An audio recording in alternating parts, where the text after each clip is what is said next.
Meaning of field hospital. Field hospital. Field hospital. Field hospital. Field hospital.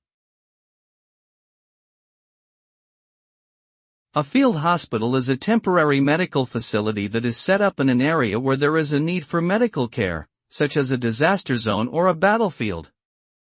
These hospitals are designed to provide basic medical services to patients who require immediate attention, but who may not require the extensive resources of a traditional hospital. Field hospitals can include surgical units and may be staffed by military personnel or civilian healthcare workers. The goal of a field hospital is to stabilize patients and provide them with basic care until they can be transported to a more permanent facility for further treatment.